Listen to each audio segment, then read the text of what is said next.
Hello everyone, अगर आपने इस सीरीज़ के पिछले एपिसोड्स को नहीं देखा है सो आई सजेस्ट कि पहले आप उन्हें देख लें एंड मेरे चैनल को सब्सक्राइब करें एंड अगर आपको मेरी वीडियो अच्छी लगे देन प्लीज़ लाइक करिएगा। वेन काफ़ी सैड होकर बैठी होती है एंड कॉमेडी शोज़ देख रही होती है। तभी लीजे आके इसके जख्मों के नमक छिड़कते हुए बोलता है कि तुमने उस लीजे की कितनी हेल्प की, हमेशा उसे सपोर्ट किया, अपने पापा को भी की कंपनी को भी छोड़ के आ गई, बट उसे तो फिर भी इतना नहीं पता चला कि तुम उसे लाइक करती हो। वेन भी कहती है कि हाँ, तुम जो उसके दुश्मन हो तुम्हें भी पता चल गया कि मैं उसे लाइक करती हूँ लेकिन उसे नहीं। लीजे कहता है कि वो तुम्हारी फीलिंग्स के साथ खेल रहा है अपनी कंपनी को आगे बढ़ाने के लिए, वरना तुम्हारे बिना तो उसकी कंपनी कुछ भी नहीं। क्यों ना हम दोनों एक साथ काम करें जिससे उसे पता चले कि उसने क्या खो दिया है। वेन इसे भी ये बोल के चली जाती है कि शायद तुम गलत बंदे के पास आ गए हो एंड लीजे कहता है कि तुम वापस जरूर आओगी। अब जैसे कि शादी ने इसे बोला था कि मैं तो किसी अमीर बंदे को डेट करूंगी, तो ये इसके लिए सबसे महंगी बाइक खरीद के लाता है। शादी भी इसे देख के बहुत ज्यादा खुश होती है, इस पे राइड करती है। अनकुबो इससे सॉरी बोल के कहता है कि वैसे मुझे बात तुम्हें पहले बता देनी चाहिए थी, बट चलो अब बता रहा हूँ कि मैं बहुत ज्यादा अमीर हूँ। अब जो तुम्हारी बाकी डिमांड्स थी कि मैं तुमसे एज में कम हूँ, मैच्योर नहीं हूँ, उसका तो मैं कुछ नहीं कर सकता, बट मेरे पास बहुत सारे पैसे हैं। शादी बोलती है कि अच्छा तो तुम झूठ बोल रहे हो। गोवा मना करती है तो ये बोलती है कि मुझे अमीर गरीब से कोई फर्क नहीं पड़ता, वो सब तो मैंने बस ऐसे ही बोल दिया था। मेन बात ये है कि मैं तुम्हें डेट बिल्कुल नहीं कर सकती क्योंकि तुम मुझसे एज में छोटे हो। यानी कि इसे पूरी तरह से रिजेक्ट कर दिया जाता है। फैंग अपनी मॉम की कब्र पे आया था, यहाँ पे इसके पापा भी आ जाते हैं एंड कहते हैं कि क्या इत्तेफाक है, मुझे तुम मिल गए, वरना मैं तो जल्दी आने वाला था। जब फैंग इससे नहीं बात करता तो ये कहते हैं कि तुम्हारी वो छोटी सी कंपनी चल रही है या बंद हो गई, एंड जब वैन के डैड तुम्हें अपनी कंपनी में आने को बोलते हैं तो तुम उस कंपनी को क्यों नहीं ज्वाइन कर लेते। फैंग इन्हें साफ मना कर देता है, लेकिन हिरेन कहती है कि अब हमारी कंपनी काफ़ी अच्छी चल रही है एंड फैंग बहुत ज़्यादा मेहनत कर रहा है। इसे बोल देते हैं कि हम दोनों के बीच की बात है, मैं किसी अजनबी को इस बीच में नहीं लाना चाहता। फैंग कहते हैं कि अजनबी नहीं, मेरी गर्लफ्रेंड है। इसके डैड कहते हैं कि इसे तुम्हारे बारे में कुछ पता भी है, तो फैंग बोल देता है कि पूरी दुनिया में आप हो जिसे मेरे बारे में कुछ भी नहीं पता। ये बोल के यहाँ से चले जाता है।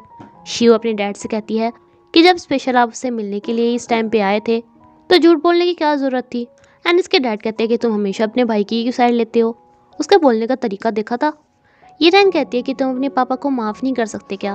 फैंग कहता है कि मैं अपने दोस्त को वापस पाने के लिए कुछ भी कर सकता हूँ, लेकिन वो मुझे माफ़ सिर्फ तभी कर सकता है जब मेरे पापा उससे माफ़ी मांगे, जो कि वो कभी भी नहीं करेंगे। यानी कि लीजे भी मेरे पास कभी नहीं आएगा, तो मैं उन्हें कैसे माफ़ कर सकता हूँ। ये रैन को भी सुन के फैंग के लिए काफ़ी बुरा लगता है कि अपने पापा एंड फ्रेंड के बीच में फंस रहा है। इसने लीजे को बोला था कि मेरा आज का दिन बड़ा ख़राब गया, इसलिए लीजे आज इसे लंच पे लेके आया था, जहाँ इसे कहती है कि तुमने मेरे से पूछा था ना उस एक्सीडेंट के बारे में, तो मुझे सब याद आ गया है। मैं खो गई थी, फिर मुझे एक लड़का मिला था जिसने मुझे पुलिस स्टेशन तक पहुंचाया था, उसने मुझे वो बर्ड दी थी। लीजे इससे कहता भी है कि तुम्हें कल तो याद नहीं था, बट ये कहती है कि मेरे याद आ गया। एंड लीजे को इस सब के बाद भी इतनी ज़्यादा खुशी नहीं मिली थी क्योंकि ये ईरान को एक्सपेक्ट कर रहा था। ये बर्ड ईरान ने अपनी गजन शौकीन से वापस ले ली थी, जिसे देखकर ये काफ़ी खुश हो रही थी। फैंग को ये बर्ड थोड़ी देखी देखी सी लगती है, तो ईरान इसे बताती है कि ये तो मुझे उस लड़के ने दी थी जिसने ये मुझे बचाया था। 李哲小的时候就喜欢用纸条和藤条。 बचपन में मैं जो भी पेंटिंग बनाया करता था तो लीजे किसी भी पेपर से या मेटल से बिल्कुल वही चीज़ बना देता था, एंड मुझे याद है मैंने ऐसी ही बर्ड बनाई थी। यानी कि कहीं लीजे ही तो वो लड़का नहीं। ये रहने से बताती है कि बात 30 साल पुरानी है, तो फैंग भी कहता है कि हाँ, उसी टाइम तो उसकी फैमिली के साथ ही सब कुछ हुआ था, क्या तुम्हें कुछ और चीज़ याद है। लीजे ने ऐसे एक पोएम सुनाई थी एंड वो इसे सुनाती है, तो फैंग कहता है कि हाँ, ये तो ये वाली पोएम है जो कि हम दोनों की फेवरेट पोएम थी। अब ये रैन के मन में ख्याल आता है कि क्या लीजे ही वो है, कि फैंग मुझे ये उससे पूछने देगा, लेकिन फैंग तो इसे अभी लेके चल देता है कि चलो जाके उससे पूछते हैं। शौकीन आज इसे अपने घर लेके जाना चाहती थी, ये काफ़ी मना भी करता है, लेकिन ये कहती है कि मेरी मॉम ने तुम्हारे लिए बहुत अच्छी डिश बनाई है, तुम्हें जाना ही पड़ेगा। तभी ईरान इसे कॉल करती है कि मुझे तुमसे मिलना है, तो लीजे इसे शौकीन के घर पे ही बुला लेता है। फैंग इसे इसकी आंटी के घर तक ले तो आया था, बट इसे यहीं पे छोड़ देता है क्योंकि इसे पता था कि लीजे को इसके यहाँ पे आना अच्छा नहीं लगेगा। ये इसे कहता है कि जल्दी वापस आना, पास्ट की ज़्यादा बातें मत करना, उसे हर्ट होगा। ईरान कहती है कि तुम्हें जेलसी नहीं हो रही क्या। फैंग कहता है कि थोड़ी सी, तो ये कहती है कि ठीक है फिर तो मैं कई घंटों में आऊँगी। देन फैंग कहता है कि नहीं, 1 घंटे में ही आ जाना, वरना मैं डिनर कैसे बनाऊँगा। ईरान के हाथ में ये बर्ड देख के शौकीन इसके हाथ से छीन लेती है एंड लीजे को कहती है कि हम दोनों कुछ बात करके आते हैं। देन ईरान को कहती है कि मुझे पता है लीजे वो लड़का है जिसने तुम्हें बचाया रहा है ना, वो सोच रहा है कि वो लड़की मैं हूँ, मैं उसे बहुत ज़्यादा लाइक करती हूँ, इसलिए प्लीज़ तुमसे ये बात मत बताना। ईरान कहती है कि हर बात आज तक मैं तुम्हारी मानती रही, लेकिन ये वाली नहीं मानूंगी। शोकिन कहती है कि तुम्हारा बॉयफ्रेंड फांग है तो देखो, मैंने भी ये बात मॉम से नहीं बताई कि तुमने उनसे झूठ कहा था कि तुम सिंगल हो, तो तुम भी ये बात लीजे को मत बताना। ईरान कहती भी है कि मेरे लिए बहुत ज़्यादा स्पेशल एक्सपीरियंस है, लेकिन इसकी बहन रोना स्टार्ट कर देती है कि तुम तो मुझे अपनी बहन ही नहीं मानती, मेरे लिए इतना सभी नहीं कर सकती वगैरह वगैरह, जिस पे ईरान भी मान जाती है। तभी लीजा आके पूछता है कि हुआ क्या है, तो ईरान को बोलने लगती है कि मैंने तुमसे कितनी बार कहा है मेरे सामान ऐसे मत लिया करो, एंड तुम कुछ और भी ले सकती हो, बट ये बर्ड मेरे लिए बहुत ज़्यादा इंपॉर्टेंट है। लीजा इससे पूछता है कि इसे मिलना क्यों चाहती थी, तो ईरान को इसे बोलना पड़ता है कि तुम फांग एंड उसके डैड को माफ़ कर दो ना। लीजा कहता है कि जब मैं अब तुम्हें फांग की गर्लफ्रेंड की तरह नहीं अपनी फ्रेंड की तरह ट्रीट कर रहा हूँ, तो तुम मेरे और उसके मैटर के बीच में क्यों आ रही हो। ईरान यहाँ से चुपचाप चली जाती है। फांग इससे कहता है कि तुमने पूछा क्या, बट ये इसे यहाँ से चलने को बोलती है। फांग कहता है कि मैं अभी उससे पूछ के आता हूँ, तो ये कहती है कि वो लड़का नहीं है। तभी इसके अंकल सोचते हैं कि कोई लड़का ईरान को तंग कर रहा है, ये इसे डांटने लगते हैं। तो फांग कहता है कि मैं इसका बॉयफ्रेंड हूँ, लेकिन अंकल ईरान से कहते हैं कि तुमने तो कहा था कि तुम सिंगल हो। फांग को इस बात पे बड़ा बुरा लगता है कि उसने अपने अंकल से ऐसा क्यों बोला, उसे झूठ क्यों बोला, यानी किसी को भी क्यों नहीं बताती कि फांग इसका बॉयफ्रेंड है। इस बात पे गुस्सा हो जाता है। शियादी अपना काम फिनिश करते करते गुमो से पानी मांगती है, बट इसे याद आता है कि गुमो तो इसका घर छोड़ के चला भी गया। ये सोचते हैं कि गुमो आ गया है, बट ये तो ईरान आई थी, बिकॉज फांग इसे गुस्सा था तो इसके घर पे नहीं जाना चाहती थी। फांग सर्च करता है कि अगर उसकी गर्लफ्रेंड किसी को ना बता रही हो कि वो उसका बॉयफ्रेंड है तो इसका क्या रीज़न हो सकता है। एंड आंसर आता है कि वो तुम्हें इतनी काबिल नहीं समझती कि वो सबके बताए कि तुम उसके बॉयफ्रेंड हो, शायद उसे शर्म आती है सबसे, या फिर वो किसी और को भी देख रही हो, या फिर तुम इतने हैंडसम ना लगते हो उसे। फांग सोचता है कि हैंडसम तो मैं हूँ। ईरान शादी को इस सब के बारे में बताती है, तो शादी भी कहती है कि मैं अगर फांग की जगह होती तो मैं भी यही करती, तुम सबको क्यों नहीं बताती।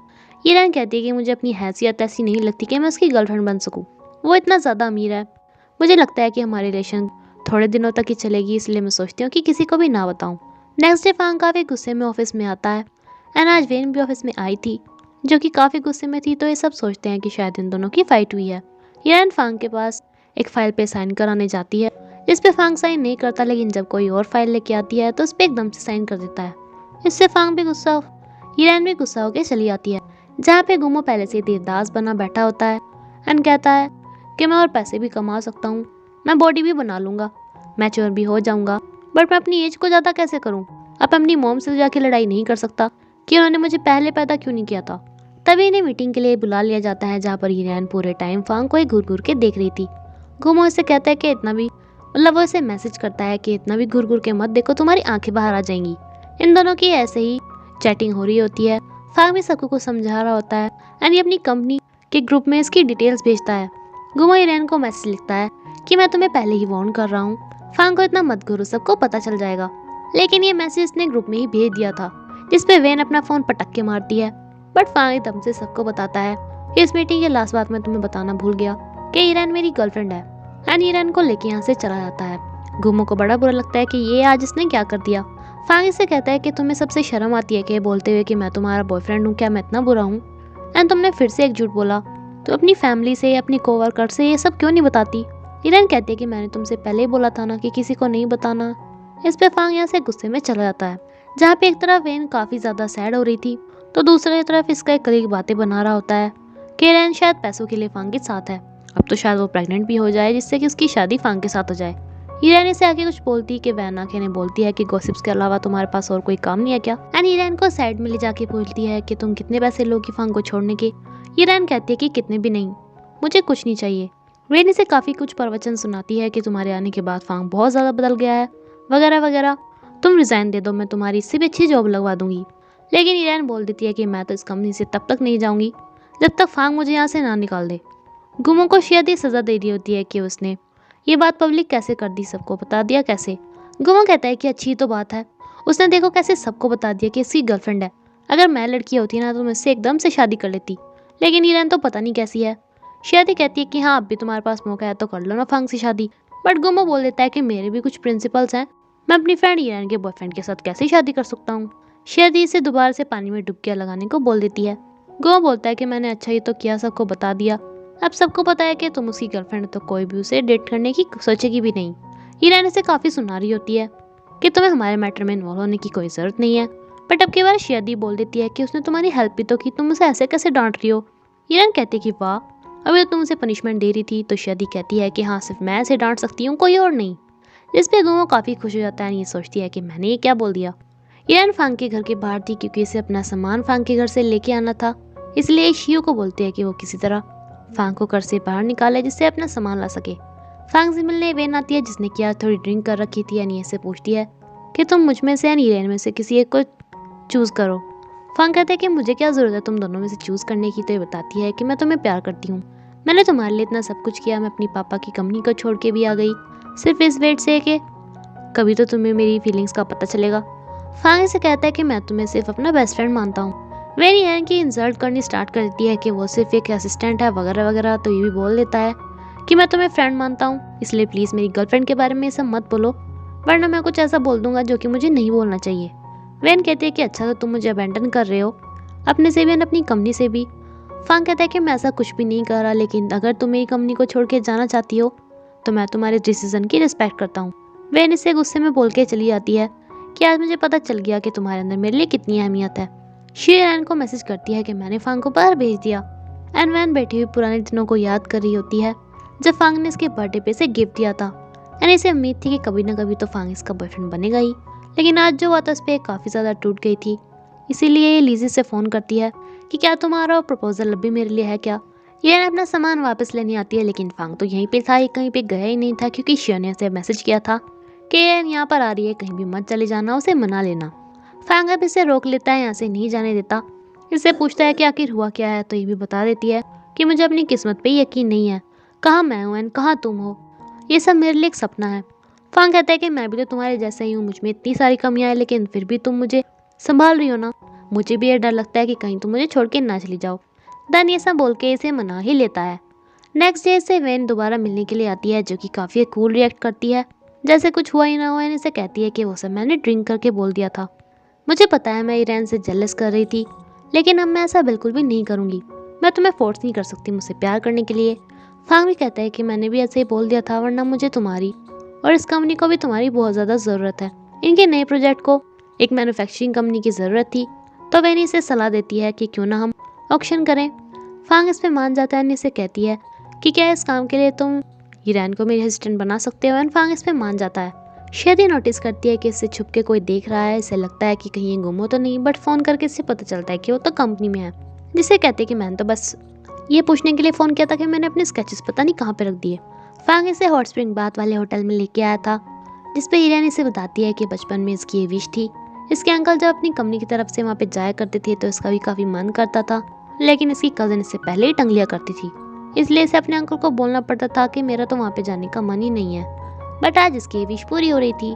शादी का कोई गैजेट खराब हो गया था जिससे इसे ठीक करना नहीं आ रहा था। इसे गुमो की भी काफ़ी याद आ रही थी। तभी ये यहाँ पर आ जाता है जो कि इसे आके ठीक कर देता है। इसी के साथ एपिसोड यहीं पे खत्म होता है फ्रेंड्स। Thank you.